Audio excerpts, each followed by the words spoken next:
The butt joint is a great start for dovetails, but if you don't want to do dovetails, you don't feel quite up to doing hand-cut dovetails, then there's another option. You can go with a mitered joint. Now, in order to produce this mitered joint, you use the same setup block. Take your block, bring it up to the blade at an angle. What I have is the angle, the blade is leading away, and I'm going to be angling the miter gauge so that my acute angle of the miter gauge is going to be in line with the obtuse angle of my saw blade. You want the saw blade raised at its full height so that none of the teeth are going to be in contact with your block. Just raise it until, moving it back and forth, you can tell that it's in good solid contact and alignment. And that'll be flat against it. That's the angle I'm going to be setting my fence at.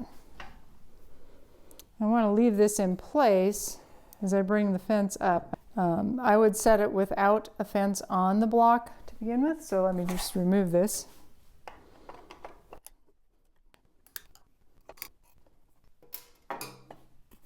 Now I can bring the miter gauge up to the block in contact with it.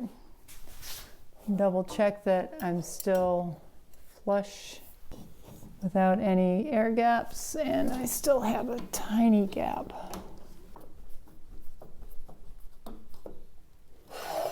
And that's all there is to it, no measuring required. As an alternative, set the block against the fence on its angled side with the angle, the edge of the angle resting in your miter slot or right up on the miter slot. Lock that into place. And the 45-degree angle that we want for the miter is on the angled face. So make sure that your square, this is just a plastic artist square that will go flat against the surface of my block here. And you want to make sure that this face is angled backwards. You'll bring the square up, bring it up to the saw blade, and adjust it until you have no air gaps between the square and your saw blade. That should give you the angle that you need to produce for this mitered cut. That is as if you had your board lying flat.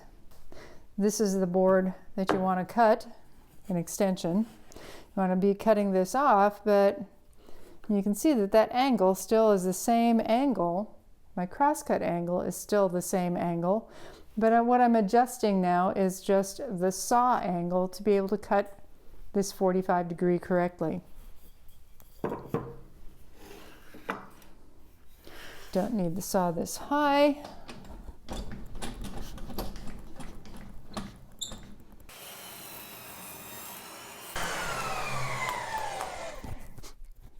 So this cut was made with the inside up, the top going away from me to produce the correct angle here. This is the end I just cut. Just flip the board over, slide your miter gauge to the other side,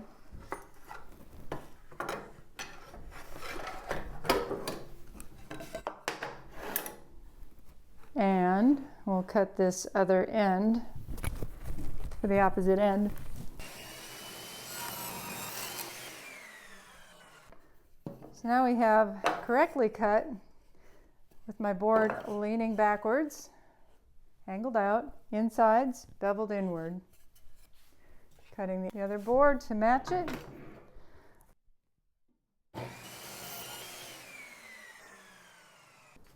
And testing how this comes together.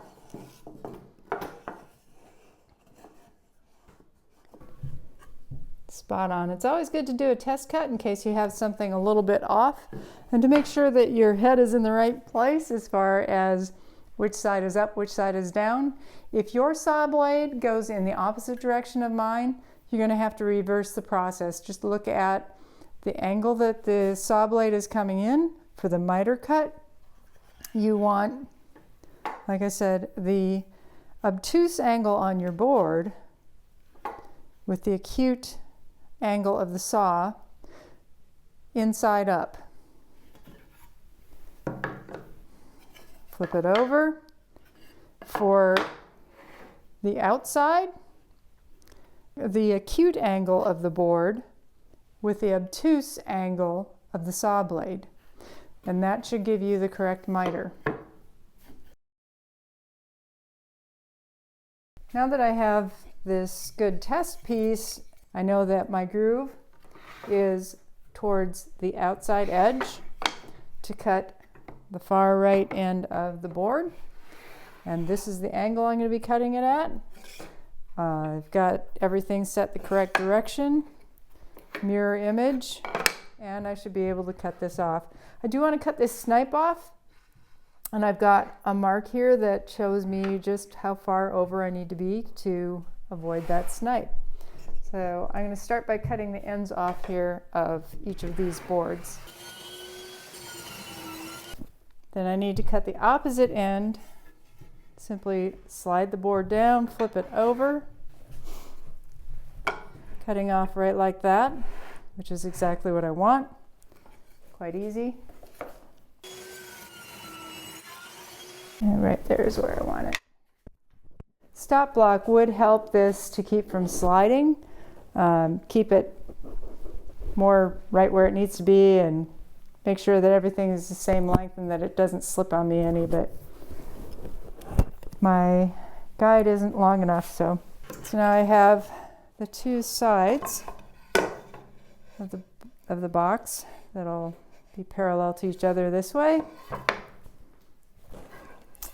My two ends that join in